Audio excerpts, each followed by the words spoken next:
Hello and welcome. You're watching India Today. I'm Akshita Nandagopal. We're cutting straight across to the Prime Minister's Mann Ki Baat address.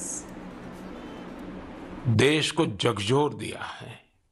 साथियों, बीते दिनों इस संकट से निपटने के लिए मेरी अलग-अलग सेक्टर्स के एक्सपर्ट्स के साथ, विशेषज्ञों के साथ लंबी चर्चा हुई है।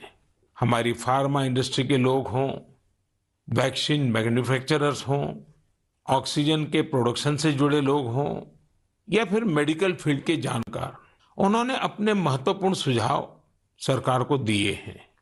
इस समय हमें इस लड़ाई को जीतने के लिए एक्सपर्ट्स और वैज्ञानिक सलाह को प्राथमिकता देनी है।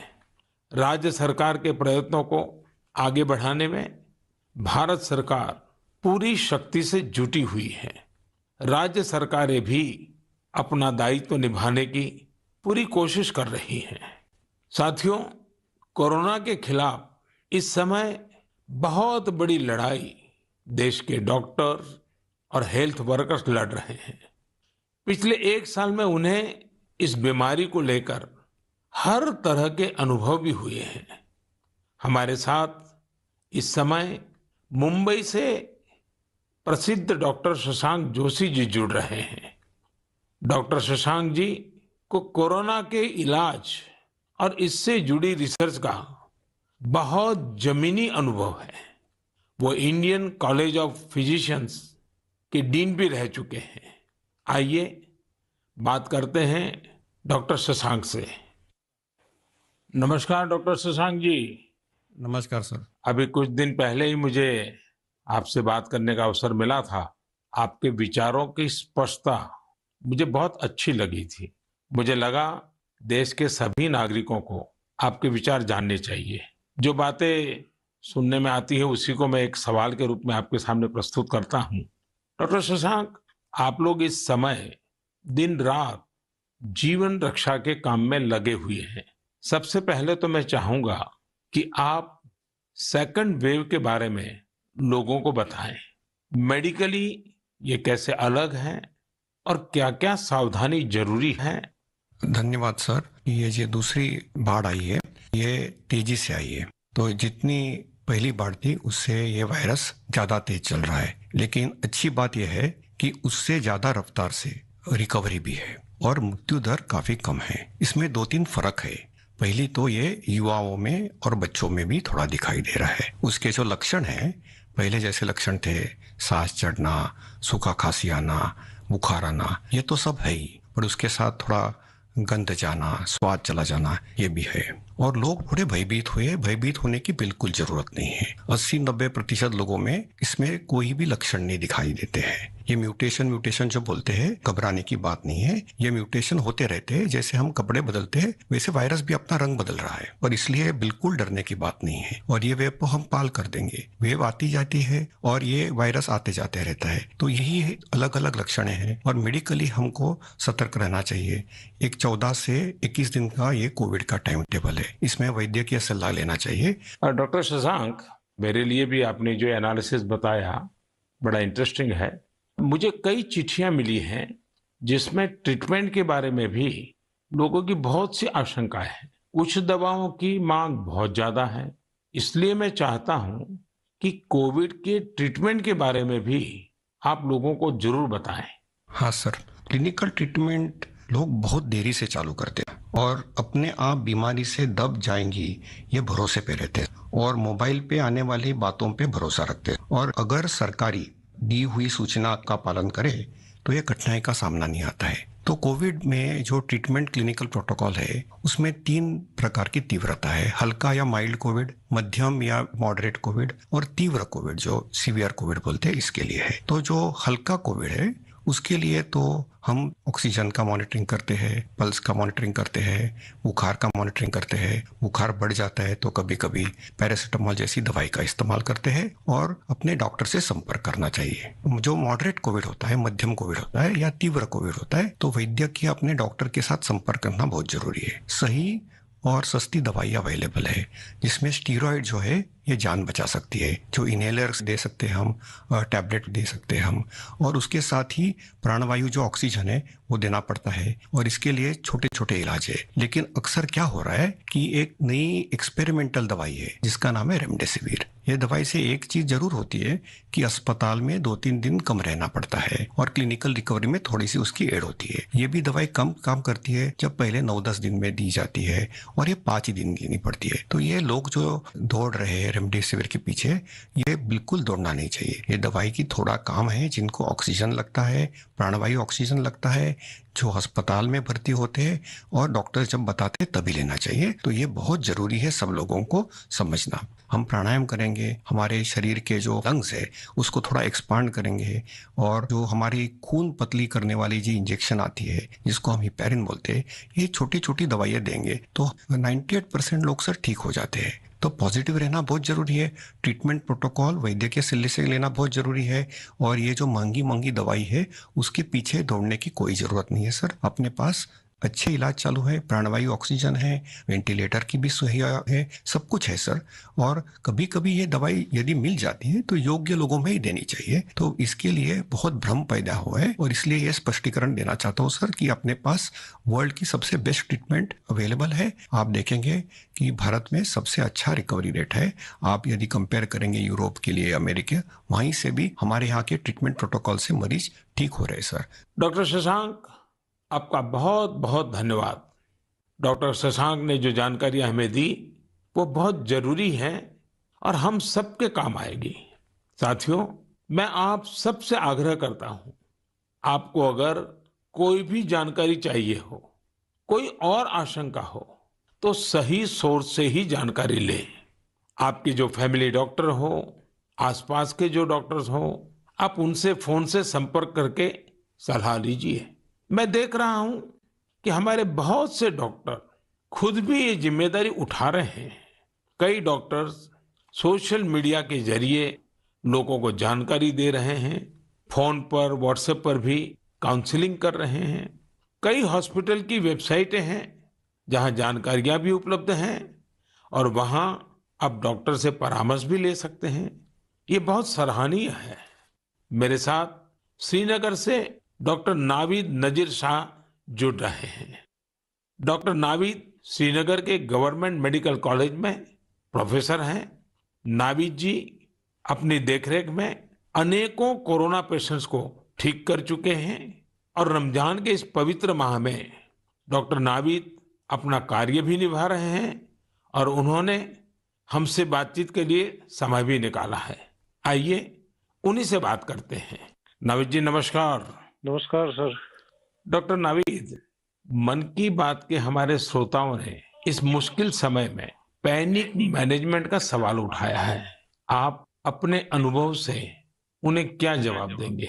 देखिए, जब कोरोना शुरू हुआ तो कश्मीर में जो सबसे पहला हॉस्पिटल डिजिग्नेट हुआ एज कोविड हॉस्पिटल वो हमारा सीडी हॉस्पिटल था, जो मेडिकल कॉलेज के अंडर में आता है। तो उस टाइम एक खौफ का माहौल था, लोगों में तो था ही। वो समझते थे शायद कोविड का इन्फेक्शन किसी को हो जाता है तो एक डेथ सेंटेंस माना जाएगा ये। और ऐसे ही जो हमारे अस्पतालों में डॉक्टर साहिबान या पैरामेडिकल स्टाफ काम करते थे, उनमें भी एक खौफ का माहौल था कि हम इन पेशेंट्स को कैसे फेस करेंगे, हमें इन्फेक्शन होने का खतरा तो नहीं है। लेकिन जो ही टाइम गुजरा, हमने भी देखा कि अगर पूरी तरीके से हम जो प्रोटेक्टिव गियर पहने और एहतियाती तदाबीर जो है उन पे अमल करें तो हम भी सेफ रह सकते हैं, और हमारा जो बाकी स्टाफ है वो भी सेफ रह सकता है। और आगे आगे जब भी हम देखते गए तो ये मरीज, जो कुछ लोग बीमार थे, कुछ एसिम्प्टोमेटिक थे, यानी कि उनमें कोई बीमारी के कोई लक्षण नहीं थे, हमने देखा कि करीब करीब 90-95% से ज्यादा जो मरीज है वो खुद विदाउट एनी मेडिकेशन भी ठीक हो जाते हैं। तो वक्त जैसे गुजरता गया तो लोगों में जो कोरोना का एक डर था वो बहुत कम हो गया। आज की बात जो हम ये सेकंड वेव जो इस टाइम हमारी आई है इस कोरोना में, इस टाइम भी हमें पैनिक होने की जरूरत नहीं है। इस मौके पे भी हम अगर जो प्रोटेक्टिव मेजर्स हैं, जो SOPs है, अगर उन पे हम अमल करेंगे, जैसे मास्क पहनना, हैंड सैनिटाइजर का यूज करना, इसके अलावा फिजिकल डिस्टेंस मेंटेन करना या सोशल गैदरिंग्स हम अवॉइड करें, तो हम अपना रोजमर्रा का काम भी बखूबी निभा सकते हैं और इस बीमारी से प्रोटेक्शन भी पा सकते हैं। डॉक्टर नावीद, वैक्सीन को लेकर भी लोगों के कई सारे सवाल हैं, जैसे कि वैक्सीन से कितनी सुरक्षा मिलेगी, वैक्सीन के बाद कितना आश्वस्त रह सकते हैं। आप कुछ बात इसमें बताएं तो श्रोताओं को बहुत लाभ होगा। जब कोरोना का इन्फेक्शन सामने आया तब से आज तक हमारे पास अभी कोविड-19 के अगेंस्ट कोई इफेक्टिव ट्रीटमेंट अवेलेबल नहीं है। तो हम इस बीमारी को फाइट दो ही चीजों से कर सकते हैं, एक तो प्रोटेक्टिव मेजर, और हम पहले से ही कह रहे थे कि अगर कोई इफेक्टिव वैक्सीन हमारे पास आए तो वो हमें इस बीमारी से निजात दिला सकता है। और हमारे मुल्क में 2 वैक्सीन इस टाइम अवेलेबल है, कोवैक्सीन है, कोविशील्ड है, जो यहीं पे बना हुआ वैक्सीन है। और कंपनीज भी अपनी जो उन्होंने ट्रायल्स की हैं तो उसमें भी देखा गया है कि इसकी एफिकेसी जो है वो 60% से ज्यादा है।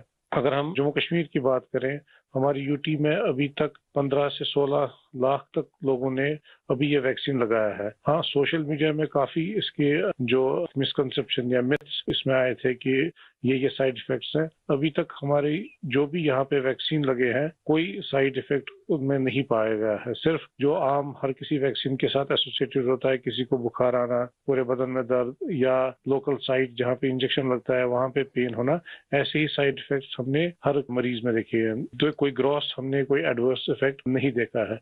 हाँ, और दूसरी बात, लोगों में ये भी आशंका थी कि कुछ लोग आफ्टर वैक्सीनेशन यानी वैक्सीन टीकाकरण के बाद पॉजिटिव हो गए। इसमें कंपनी से ही गाइडलाइन है कि उसमें अगर किसी को टीका लगा है उसके बाद उसको इन्फेक्शन हो सकता है, वो पॉजिटिव हो सकता है, लेकिन जो बीमारी की सीवियरिटी है यानी बीमारी की शिद्दत जो है उन मरीजों में उतनी नहीं होगी। यानी कि वो पॉजिटिव हो सकते हैं लेकिन जो बीमारी है वो एक जानलेवा बीमारी उनमें साबित नहीं हो सकती है। इसलिए जो भी ये मिसकंसेप्शंस हैं वैक्सीन के बारे में वो हमें दिमाग से निकालने चाहिए। और जिसकी बारी आई, क्योंकि 1 मई से हमारा पूरे मुल्क में जो भी 18 साल से ज्यादा की उम्र के हैं उनको वैक्सीन लगाने का कार्यक्रम शुरू होगा, तो लोगों से अपील यही करेंगे कि आप आए, वैक्सीन लगवाएं और अपने आप को भी प्रोटेक्ट करें, और ओवरऑल हमारी सोसाइटी और हमारी कम्युनिटी इससे प्रोटेक्ट हो जाएगी कोविड-19 के इन्फेक्शन से। डॉक्टर नावीद, आपका बहुत बहुत धन्यवाद और आपको रमजान के पवित्र महीने की बहुत बहुत शुभकामनाएं। बहुत बहुत शुक्रिया। साथियों, कोरोना की इस संकट काल में वैक्सीन की अहमियत सभी को पता चल रही है। इसलिए मेरा आग्रह है कि वैक्सीन को लेकर किसी भी अफवाह में न आए। आप सभी को मालूम भी होगा कि भारत सरकार की तरफ से सभी राज्य सरकारों को फ्री वैक्सीन भेजी गई है, जिसका लाभ 45 साल की उम्र के ऊपर के लोग ले सकते हैं। अब तो 1 मई से देश में 18 साल के ऊपर के हर व्यक्ति के लिए वैक्सीन उपलब्ध होने वाली है। अब देश का कॉरपोरेट सेक्टर, कंपनियां भी अपने कर्मचारियों को वैक्सीन लगाने के अभियान में भागीदारी निभा पाएगी। मुझे ये भी कहना है कि भारत सरकार की तरफ से मुफ्त वैक्सीन का जो कार्यक्रम अभी चल रहा है वो आगे भी चलता रहेगा। मेरा राज्यों से भी आग्रह है कि वो भारत सरकार के इस मुफ्त वैक्सीन अभियान का लाभ अपने राज्य के ज्यादा से ज्यादा लोगों तक पहुंचाएं। साथियों, हम सब जानते हैं कि बीमारी में हमारे लिए अपने परिवार की देखभाल करना मानसिक तौर पर कितना मुश्किल होता है, लेकिन हमारे अस्पतालों के नर्सिंग स्टाफ को तो यही काम लगातार कितने ही मरीजों के लिए एक साथ करना होता है। ये सेवा भाव हमारे समाज की बहुत बड़ी ताकत है। नर्सिंग स्टाफ द्वारा की जा रही सेवा और परिश्रम के बारे में सबसे अच्छे से तो कोई नर्स ही बता सकती है। इसलिए मैंने रायपुर के doctor BR Ambedkar medical college hospital में अपनी सेवाएं दे रही सिस्टर भावना ध्रुव जी को मन की बात में आमंत्रित किया है। वो अनेकों कोरोना मरीजों की देखभाल कर रही हैं। आइए उन्हीं से बात करते हैं। नमस्कार भावना जी। आदरणीय प्रधानमंत्री जी, नमस्कार। भावना जी, यस सर। मन की बात सुनने वालों को आप जरूर ये बताइए कि आपके परिवार में इतनी सारी जिम्मेवारियां, इतने सारे मल्टीटास्क, और उसके बाद भी आप कोरोना के मरीजों के साथ काम कर Yes, रही sir. हैं। कोरोना के मरीजों के साथ आपका जो अनुभव रहा वो जरूर देशवासी सुनना चाहेंगे, क्योंकि सिस्टर जो होती हैं, नर्सेज जो होते हैं, वो Yes, sir. पेशेंट के सबसे निकट होती हैं और सबसे लंबे समय तक होती हैं। Yes sir. तो वो हर चीज को बड़ी बारीकी से समझ सकती हैं। जी बताइए। जी सर, मेरा टोटल एक्सपीरियंस कोविड में सर 2 मंथ का है सर। हम 14 डेज ड्यूटी करते हैं और 14 डेज के बाद हमें रेस्ट दिया जाता है। फिर 2 महीने बाद हमारी ये कोविड ड्यूटी रिपीट होता है सर। जब सबसे पहले मेरी कोविड ड्यूटी लगी तो सबसे पहले मैं अपने फैमिली मेंबर्स को ये कोविड ड्यूटी की बात शेयर करी। ये मई की बात है और मैं ये जैसे ही मैंने शेयर किया, सबके सब डर गए, घबरा गए मुझसे। कहने लगे कि बेटा ठीक से काम करना। एक इमोशनल सिचुएशन था सर बीच में, जब मेरी बेटी मुझसे पूछी, मम्मा आप कोविड ड्यूटी जा रहे हो, तो उस समय बहुत ही ज्यादा मेरे लिए इमोशनल मोमेंट था। लेकिन जब मैं कोविड पेशेंट के पास गई तो मैं एक जिम्मेदारी घर में छोड़ के गई और जब मैं कोविड पेशेंट से मिली सर, तो वो उनसे और ज्यादा घबराए हुए थे। कोविड के नाम से सारे पेशेंट इतना डरे हुए थे सर कि उनको समझ में ही नहीं आ रहा था कि उनके साथ क्या हो रहा है, हम आगे क्या करेंगे। हम उनके डर को दूर करने के लिए उनसे बहुत अच्छे से हेल्दी एनवायरनमेंट दिए सर उन्हें। हमें जब ये कोविड ड्यूटी करने को कहा गया तो सर सबसे पहले हमको पीपी किट पहनने के लिए कहा गया सर, जो कि बहुत ही कठिन है पीपी किट को पहन करके ड्यूटी करना। सर ये बहुत टफ था हमारे लिए। मैंने 2 मंथ की ड्यूटी में हर जगह 14-14 दिन ड्यूटी किए, वार्ड में, आईसीयू में, आइसोलेशन में सर। यानी कुल मिलाकर तो आप 1 साल से इसी काम को कर रही है। Yes sir. वहाँ जाने से पहले मुझे नहीं पता था कि मेरे कलीग्स कौन हैं। हम एक टीम मेंबर की तरह काम किए सर। उनका जो भी प्रॉब्लम थे उनको शेयर किए, हम जाने पेशेंट के बारे में और उनका स्टिग्मा दूर किया सर। कई लोग ऐसे थे सर कि जो कोविड के नाम से ही डरते थे। वो सारे सिम्टम्स उनमें आते थे जब हम हिस्ट्री लेते थे उनसे, लेकिन वो डर के कारण वो अपना टेस्ट नहीं करवा पाते थे। तो हम उनको समझाते थे और सर जब सीवियरिटी बढ़ जाती थी तब उनका लंग्स ऑलरेडी इन्फेक्टेड हो चुका रहता था, तब उनको आईसीयू की जरूरत रहती थी, तब वो आते थे और साथ में उनकी पूरी फैमिली आती थी। तो ऐसा 1-2 केस हमने देखा सर।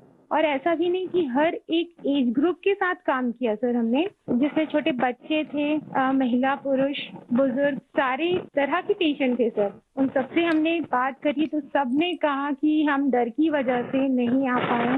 सबका यही हमें आंसर मिला सर। तो हम उनको समझाएं सर कि डर कुछ नहीं होता है, आप हमारा साथ दीजिए, हम आपका साथ देंगे। बस आप जो भी प्रोटोकॉल्स है उसे फॉलो कीजिए। बस हम इतना उनसे कर पाए सर। भावना जी, मुझे बहुत अच्छा लगा आपसे बात कर करके। आपने काफी अच्छी जानकारियां दी हैं, अपने स्वयं के अनुभव से दी हैं। तो जरूर देशवासियों को इससे एक पॉजिटिविटी का मैसेज जाएगा। आपका बहुत बहुत धन्यवाद भावना जी।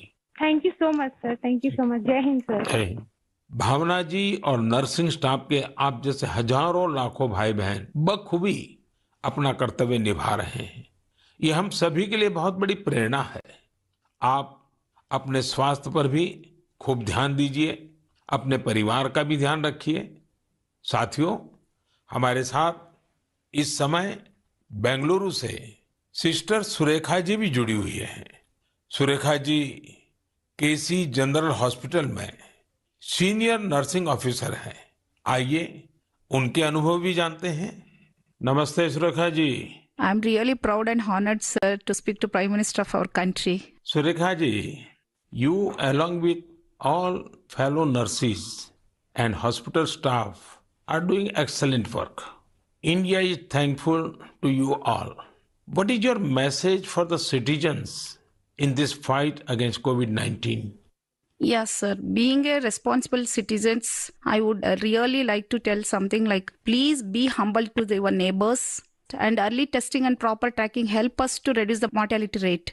And moreover, please, if you find any symptoms, isolate yourself and consult nearby doctors and get treated as early as possible. So community need to know awareness about this disease and be positive. Don't be panic and don't be stressed out. It worsen the condition of the patient. We are thankful to our government, proud to have a vaccine also. I'm already vaccinated. With my own experience, I wanted to tell the citizens of India, no vaccines provides 100% protections immediately. It takes time to build a immunity. Please don't be scared to get vaccinated. Please vaccinate yourself. There is a minimal side effects, and I want to deliver the message like stay at home, stay healthy, avoid contact with the people who are sick, and avoid touching the nose, eyes and mouth unnecessarily. Please practice physical distancing, wear mask properly, wash your hands regularly, and home remedies you can practice in the house. Please drink Ayurvedic kada, take steam inhalation and mouth gargling every day, and breathing exercise so you can do it. And one more thing, last and not least, please have a sympathy towards frontline workers and professionals. We need your support and cooperation. We will fight together. We will get through with the pandemic. This is what my message to the people, sir. Thank you Surekha ji. Thank you, sir. Surekha ji, वाकई आप बहुत कठिन समय में मोर्चा संभाले हुए हैं। आप अपना ध्यान रखिए। आपके परिवार को भी मेरी बहुत बहुत शुभकामनाएं हैं। मैं देश के लोगों से भी आग्रह करूंगा कि जैसा भावना जी, सुरेखा जी ने अपने अनुभव से बताया है, कोरोना से लड़ने के लिए पॉजिटिव स्पिरिट बहुत ज्यादा जरूरी है और देशवासियों को इसे बनाए रखना है। साथियों, डॉक्टर्स और नर्सिंग स्टाफ के साथ साथ इस समय लैब टेक्नीशियंस और एम्बुलेंस ड्राइवर्स जैसे फ्रंटलाइन वर्कर्स भी भगवान की तरह ही काम कर रहे हैं। जब कोई एम्बुलेंस किसी मरीज तक पहुंचती है तो उन्हें एम्बुलेंस ड्राइवर देवदूत जैसा ही लगता है। इन सब की सेवाओं के बारे में, इनके अनुभव के बारे में देश को जरूर जानना चाहिए। मेरे साथ अभी ऐसे ही एक सज्जन है, श्रीमान प्रेम वर्मा जी, जो कि एक एम्बुलेंस ड्राइवर है। जैसा कि इनके नाम से ही पता चलता है, प्रेम वर्मा जी अपने काम को, अपने कर्तव्य को पूरे प्रेम और लगन से करते हैं। आइए उनसे बात करते हैं। नमस्ते प्रेम जी। नमस्ते सर जी। भाई प्रेम, हाँ जी सर। आप अपने कार्य के बारे में हाँ जी जरा विस्तार से बताइए। आपका जो अनुभव है वो भी बताइए। मैं कैट्स एम्बुलेंस में ड्राइवर की पोस्ट पे हूँ। हाँ। और जैसे ही कंट्रोल हमें एक टैब पे कॉल देता है, 102 से जो कॉल आती है, हम मूव करते हैं पेशेंट के पास। हम पेशेंट को जाते हैं उनके पास। तो 2 साल से हम कंटिन्यू कर रहे हैं काम। अपना किट पहन के, ग्लव्स, मास्क पहन के पेशेंट को जहाँ वो ड्रॉप करने के लिए कहते हैं, जो भी हॉस्पिटल में, हम जल्दी से जल्दी उनको ड्रॉप करते हैं। आपको तो वैक्सीन की दोनों डोज लग गई होगी। बिल्कुल सर। तो दूसरे लोगों को वैक्सीन लगवाएं, इसके लिए आपका क्या संदेश है? सर बिल्कुल सभी को ये डोज लगवानी चाहिए और अच्छी ही है फैमिली के लिए भी। अब मुझे मेरी मम्मी कहती है ये नौकरी छोड़ दो। मैंने बोला मम्मी अगर मैं भी नौकरी छोड़ के बैठ जाऊंगा तो सब और पेशेंट को कैसे कौन छोड़ने जाएगा, क्योंकि सब इस कोरोना काल में सब भाग रहे हैं, सब नौकरी छोड़ छोड़ के जा रहे हैं। मम्मी भी मुझे बोलती है कि बेटा ये नौकरी छोड़ दे। मैंने बोला नहीं मम्मी, मैं नौकरी नहीं छोड़ूंगा। प्रेम जी, माँ को दुखी मत करना, नहीं माँ सर। को समझाना। हाँ जी। लेकिन ये जो आपने माँ वाली बात बताई ना, हाँ जी। ये बहुत ही छूने वाली है। आपकी माता जी को भी हाँ जी मेरा प्रणाम कहिएगा। बिल्कुल। हाँ। हाँ जी। और प्रेम जी, मैं आपके माध्यम से हाँ जी। ये एम्बुलेंस चलाने वाले हमारे ड्राइवर भी हाँ जी।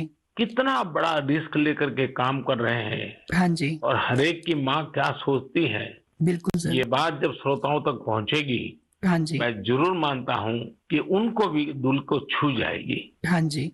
प्रेम जी, बहुत बहुत धन्यवाद। आप एक प्रकार से प्रेम की गंगा बहा रहे हैं। धन्यवाद सर जी। धन्यवाद भैया। धन्यवाद। साथियों, प्रेम वर्मा जी और इन जैसे हजारों लोग आज अपना जीवन दांव पर लगाकर लोगों की सेवा कर रहे हैं। कोरोना के खिलाफ इस लड़ाई में जितने भी जीवन बच रहे हैं, उसमें एम्बुलेंस ड्राइवर्स का भी बहुत बड़ा योगदान है। प्रेम जी, आपको और देश भर में आपके सभी साथियों को मैं बहुत बहुत साधुवाद देता हूं। आप समय पर पहुंचते रहिए, जीवन बचाते रहिए। मेरे प्यारे देशवासियों, ये सही है कि कोरोना से बहुत लोग संक्रमित हो रहे हैं, लेकिन कोरोना से ठीक होने वाले लोगों की संख्या भी उतनी ही ज्यादा है। गुरुग्राम की प्रीति चतुर्वेदी जी ने भी हाल ही में कोरोना को हराया है। प्रीति जी मन की बात में हमारे साथ जुड़ रही हैं। उनके अनुभव हम सबके काफी काम आएंगे। प्रीति जी नमस्ते। नमस्ते सर, कैसे हैं आप? मैं ठीक हूं जी। सबसे पहले तो मैं आपकी कोविड-19 से जी सफलतापूर्वक लड़ने के लिए जी, सराहना करूंगा। थैंक यू सो मच मेरी सर। कामना है आपका स्वास्थ्य और तेजी से बेहतर हो। जी शुक्रिया सर। प्रीति जी, हाँ जी सर। ये सिर्फ आपके परिवार में आप ही का नंबर लगा कि परिवार के और सदस्य भी इसमें फंस गए हैं? नहीं नहीं सर, मैं अकेली ही हुई थी। चलिए, आज पॉजिटिव। भगवान की कृपा रही। अच्छा, मैं चाहूंगा हाँ जी कि सर। आप अपने इस पीड़ा के अवस्था के कुछ अनुभव अगर साझा करें, तो जी सर। शायद जो श्रोता है उनको हाँ भी जी। ऐसे समय कैसे अपने आप को संभालना चाहिए, इसका मार्गदर्शन मिलेगा। जी सर, जरूर सर। इनिशियली इस स्टेज में मेरे को बहुत ज्यादा लेथार्जिक, मतलब बहुत सुस्ती सुस्ती आया, और उसके बाद ना मेरे गले में थोड़ी सी खराश होने लगी। तो उसके बाद ना मेरा थोड़ा सा मेरे को लगा कि ये सिम्टम्स है, तो मैंने टेस्ट कराने के टेस्ट कराया। दूसरे दिन रिपोर्ट आते ही जैसे ही मेरे को पॉजिटिव हुआ, मैं अपने आप को क्वारंटीन कर लिया, एक रूम में आइसोलेट करके। अब डॉक्टर्स के साथ कंसल्ट करा मैंने उनसे, उनकी मेडिकेशन स्टार्ट कर दी। तो आपका परिवार बच गए आपके क्विक जी एक्शन सर। के कारण। जी सर, वो बाकी सबका भी बाद में कराया था, बाकी सब नेगेटिव थे, मैं ही पॉजिटिव थी। और उससे पहले मैंने अपने आप को आइसोलेट कर लिया था एक रूम के अंदर। अपनी जरूरत का सारा सामान रख के उसको मैं अपने आप अंदर कमरे में बंद हो गई थी। और उसके साथ साथ मैंने फिर डॉक्टर के साथ मेडिकेशन स्टार्ट कर दी। तो मैंने मेडिकेशन के साथ साथ ना मैंने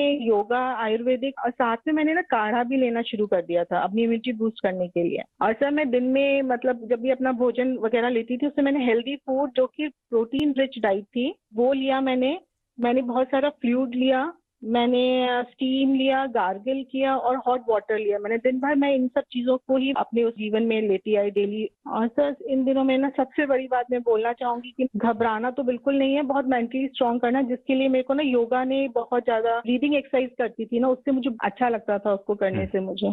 अच्छा प्रीति जी, जब अब आपका प्रोसेस पूरा हो गया, आप संकट से बाहर निकल आई, हाँ अब जी। आपका टेस्ट भी नेगेटिव आ गया है, हाँ जी तो सर। फिर आप अपने स्वास्थ्य के लिए, जी इसके सर। देखभाल के लिए अभी क्या कर रही है? सर मैंने एक तो योगा बंद नहीं किया है, ठीक है। मैंने काढ़ा अभी भी ले रही हूँ, और अपनी ना इम्यूनिटी बूस्ट रखने के लिए मैं अच्छा हेल्दी फूड खा रही हूँ अभी, जो कि मैं बहुत अपने आप को नेग्लेक्ट कर लेती थी, उस पर बहुत ध्यान दे रही हूँ मैं। धन्यवाद Preeti ji. Thank you so much sir. आपने जो जानकारी दी, मुझे लगता है ये बहुत सारे लोगों के काम आएगी। आप स्वस्थ रहें, आपके परिवार के लोग स्वस्थ रहें, मेरी आपको बहुत बहुत शुभकामनाएं। मेरे प्यारे देशवासियों, जैसे आज हमारे मेडिकल फील्ड के लोग, फ्रंटलाइन वर्कर्स दिन रात सेवा कार्यों में लगे हैं, वैसे ही समाज के अन्य लोग भी इस समय पीछे नहीं है। देश एक बार फिर एकजुट होकर कोरोना के खिलाफ लड़ाई लड़ रहा है। इन दिनों मैं देख रहा हूं, कोई क्वारंटाइन में रह रहे परिवारों के लिए दवा पहुंचा रहा है, कोई सब्जियां, दूध, फल आदि पहुंचा रहा है, कोई एम्बुलेंस की मुफ्त सेवाएं मरीजों को दे रहा है। देश के अलग अलग कोने में इस चुनौतीपूर्ण समय में भी स्वयंसेवी संगठन आगे आकर दूसरों की मदद के लिए जो भी कर सकते हैं वो करने का प्रयास कर रहे हैं। इस बार गांवों में भी नई जागरूकता देखी जा रही है। कोविड नियमों का सख्ती से पालन करते हुए लोग अपने गांव की कोरोना से रक्षा कर रहे हैं। जो लोग बाहर से आ रहे हैं उनके लिए सही व्यवस्थाएं भी बनाई जा रही हैं। शहरों में भी कई नौजवान सामने आए हैं जो अपने क्षेत्र में कोरोना के केस न बढ़े, इसके लिए स्थानीय निवासियों के साथ मिलकर प्रयास कर रहे हैं। यानी एक तरफ देश दिन रात अस्पतालों, वेंटिलेटर्स और दवाइयों के लिए काम कर रहा है, तो दूसरी ओर देशवासी भी जी जान से कोरोना की चुनौती का मुकाबला कर रहे हैं। ये भावना हमें कितनी ताकत देती है, कितना विश्वास देती है। ये जो भी प्रयास हो रहे हैं, समाज की बहुत बड़ी सेवा है। ये समाज की शक्ति बढ़ाते हैं। मेरे प्यारे देशवासियों, आज मन की बात की पूरी चर्चा को हमने कोरोना महामारी पर ही रखा, क्योंकि आज हमारी सबसे बड़ी प्राथमिकता है इस बीमारी को हराना। आज भगवान महावीर जयंती भी है। इस अवसर पर मैं सभी देशवासियों को शुभकामनाएं देता हूं। भगवान महावीर के संदेश हमें तप और आत्म संयम की प्रेरणा देते हैं। अभी रमजान का पवित्र महीना भी चल रहा है, आगे बुद्ध पूर्णिमा भी है, गुरु तेग बहादुर जी का 400वां प्रकाश पर्व भी है। एक महत्वपूर्ण दिन पोचिशे बोईशाख टैगोर जयंती का है। ये सभी हमें प्रेरणा देते हैं अपने कर्तव्य को निभाने की। एक नागरिक के तौर पर हम अपने जीवन में जितनी कुशलता से अपने कर्तव्यों को निभाएंगे, संकट से मुक्त होकर भविष्य के रास्ते पर उतनी ही तेजी से आगे बढ़ेंगे। इसी कामना के साथ मैं आप सभी से एक बार फिर आग्रह करता हूं कि वैक्सीन हम सबको लगवाना है और पूरी सावधानी भी रखनी है। दवाई भी, कड़ाई भी, इस मंत्र को कभी भी नहीं भूलना है। हम जल्द ही साथ मिलकर इस आपदा से बाहर आएंगे। इसी विश्वास के साथ आप सभी का बहुत बहुत धन्यवाद। नमस्कार। Hi everyone, Preeti Chaudhary here. Hope you like this video. For latest news and analysis, like and subscribe to the India Today YouTube channel. And don't forget to press the bell icon to stay updated. Thank you for watching.